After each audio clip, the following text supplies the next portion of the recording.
Kadang kamu mengira kamu ditinggalkan, manusia menjauh, dunia mengecil, suara-suara hilang, yang tersisa cuma detak jantungmu sendiri dan detik jam di dinding. Kamu mulai bertanya, kenapa semua orang menjauh? Apa aku salah? Apa aku gagal?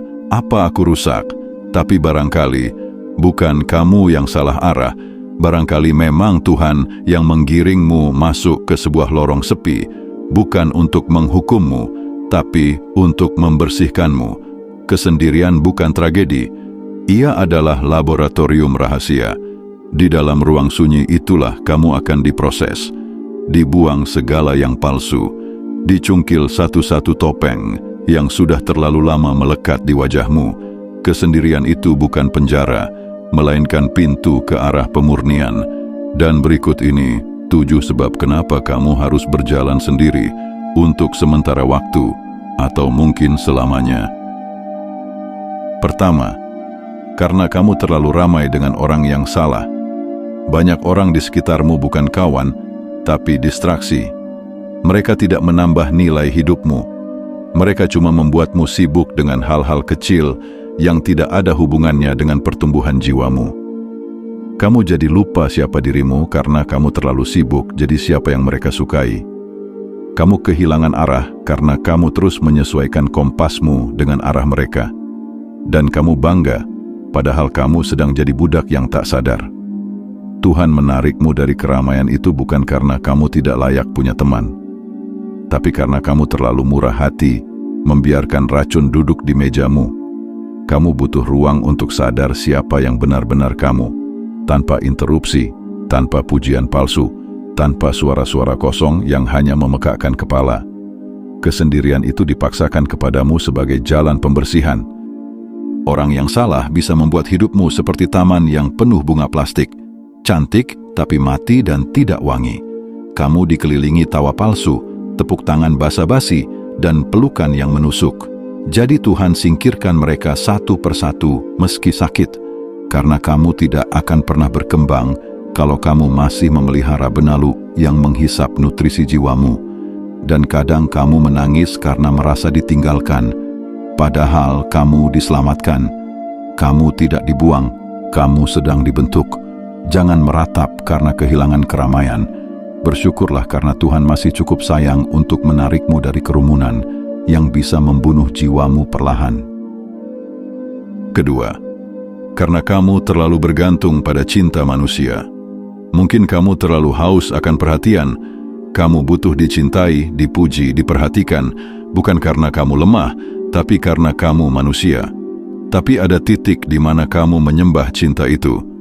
Kamu mendewakan kasih sayang mereka. Kamu jadikan seseorang sebagai pusat semestamu, seolah hidupmu tidak lengkap tanpanya. Di titik itu, Tuhan menjadi asing bagimu, dan manusia menjadi Tuhan kecil yang kamu puja secara buta. Kesendirian itu datang sebagai tamparan lembut yang brutal. Kamu dipisahkan dari mereka yang kamu puja, bukan karena mereka jahat, tapi karena kamu sudah kehilangan akal sehat. Kamu perlu belajar mencintai tanpa melepas kendali. Kamu perlu mencintai dengan sadar bahwa tidak ada yang permanen di dunia ini. Semua bisa pergi, dan yang tertinggal seharusnya bukan kehampaan, tapi kesadaran.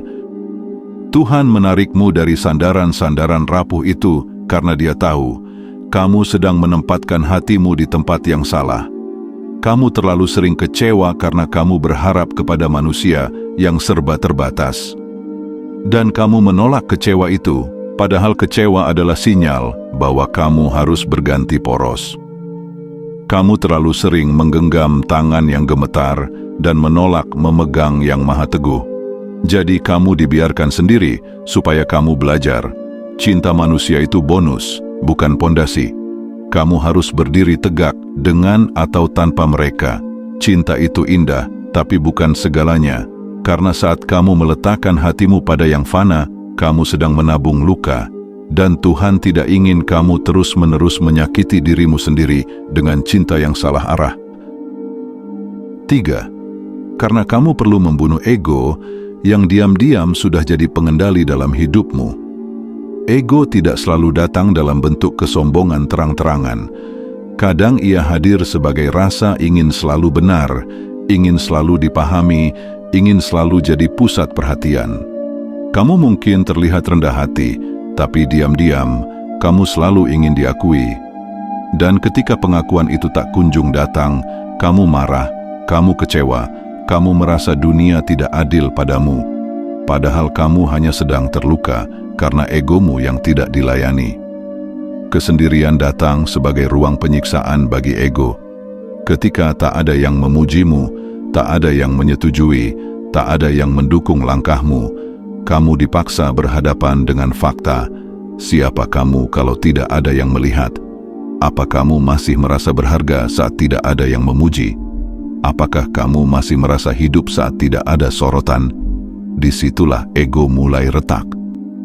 Tuhan menuntunmu ke kesendirian karena kamu sudah terlalu lama hidup dalam bayang-bayang pujian orang. Kamu membangun kepercayaan dirimu di atas validasi eksternal, bukan pondasi spiritual, dan itu rapuh. Tuhan ingin kamu tumbuh dari dalam, bukan dari cermin. Ia ingin kamu belajar menilai dirimu sendiri, bukan dari tepuk tangan, tapi dari suara nurani yang tak terdengar. Ego tidak bisa dibunuh dalam keramaian, ia hanya bisa dikuliti dalam sepi. Maka jangan anggap kesendirian itu kutukan. Itu adalah ruang amputasi, agar kamu berhenti menyembah citra, berhenti mengejar pengakuan, dan mulai mengenali nilai dirimu dari kacamata yang lebih jernih, bukan dari kacamata dunia, tapi dari mata batinmu sendiri. 4. Mungkin ada misi besar yang butuh dirimu yang sudah matang. Tuhan tidak menaruh beban besar di pundak yang lemah. Jika kamu sedang dibentuk dalam kesendirian, bisa jadi ada misi besar yang sedang disiapkan untukmu.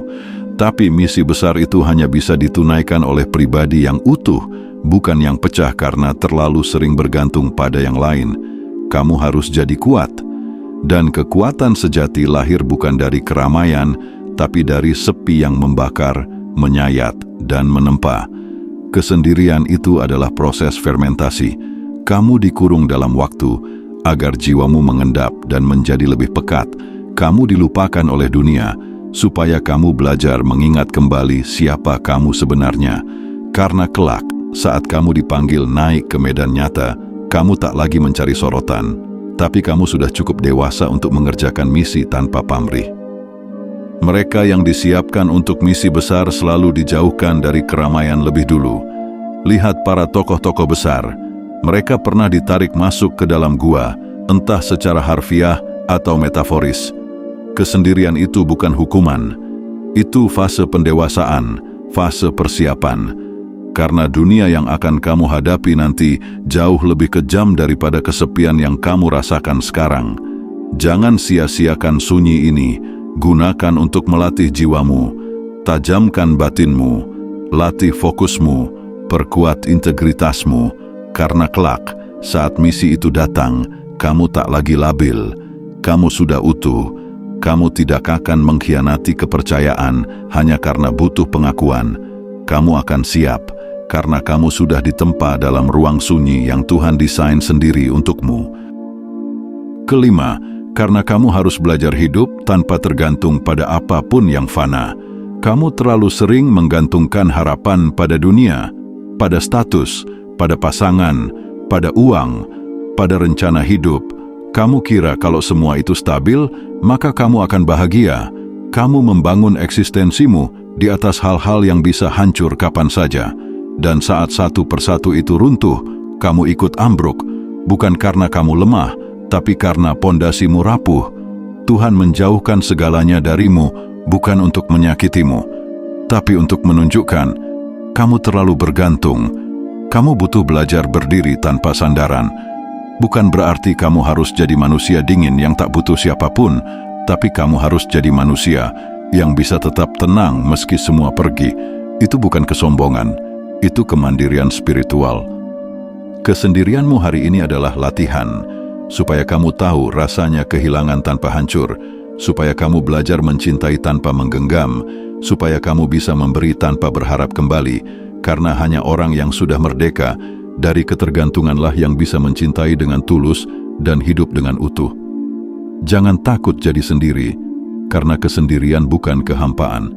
Ia adalah kekosongan yang diisi dengan kekuatan. Ketika kamu sudah tidak lagi tergantung pada apapun, saat itulah kamu benar-benar bebas. Dan hanya orang bebas yang bisa benar-benar menjalani hidup dengan kepala tegak dan hati tenang. Keenam, karena kamu harus belajar diam di dunia yang terlalu berisik. Dunia ini terlalu ramai, semua orang ingin bicara, sedikit yang mau mendengar, semua ingin terlihat, sedikit yang mau melihat dengan jernih. Di tengah kebisingan itu, kamu kehilangan kepekaan. Kamu jadi reaktif, bukan reflektif. Kamu lebih banyak merespons dunia daripada memahami dirimu sendiri. Maka Tuhan matikan satu persatu suara di sekitarmu, agar kamu belajar satu keterampilan spiritual yang hampir punah. Diam. Diam bukan tanda kelemahan. Ia adalah bentuk kedewasaan. Hanya mereka yang kuat yang bisa tahan dalam sunyi tanpa harus menunjukkan eksistensinya setiap saat. Diam bukan tidak tahu. Ia adalah pengakuan bahwa tidak semua harus direspons, tidak semua harus dibicarakan, dan tidak semua butuh keramaian untuk menjadi berarti. Di dalam diam ada kejernihan, dan dari kejernihan itu lahir kebijaksanaan. Kesendirianmu adalah ruang latihan untuk mendalami makna diam itu. Ketika tak ada lagi yang bisa kamu ajak bicara, kamu mulai mendengarkan suara yang paling sering kamu abaikan, suara batinmu sendiri. Dan pelan-pelan kamu akan sadar, ternyata selama ini kamu hidup di luar dirimu. Terlalu banyak menanggapi, terlalu sedikit merenungi. Kamu bereaksi lebih cepat dari kamu bertanya, "Kenapa aku begini?" Tuhan menempatkanmu dalam kesendirian karena Ia ingin kamu belajar satu pelajaran penting. Diam adalah bentuk tertinggi dari kehadiran. Kamu tidak sedang hilang, kamu sedang ada dengan penuh. Hadir sepenuhnya untuk dirimu, untuk semestamu, dan akhirnya untuk Dia yang menciptakanmu. Ketujuh, karena Tuhan ingin kamu berserah hanya padanya. Kamu terlalu sering mencari pegangan di luar dirimu.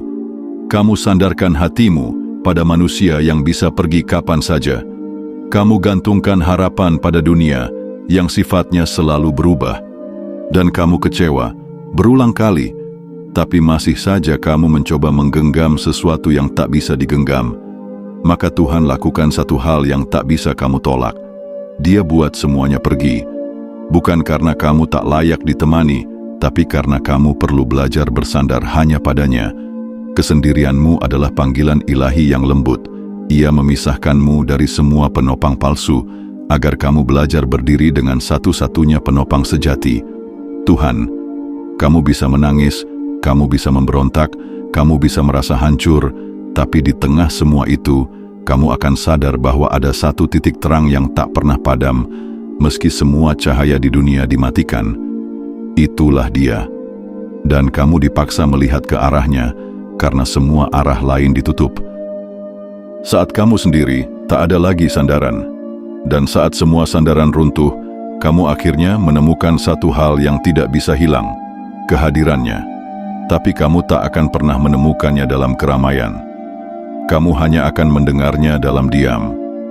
Dalam sunyi yang menusuk, dalam gelap yang menyesakkan, dalam hening yang tak bisa kamu lawan. Tuhan cemburu. Bukan dalam arti manusia, tapi dalam arti cinta yang murni. Dia tak mau kamu mencintai sesuatu melebihi Dia.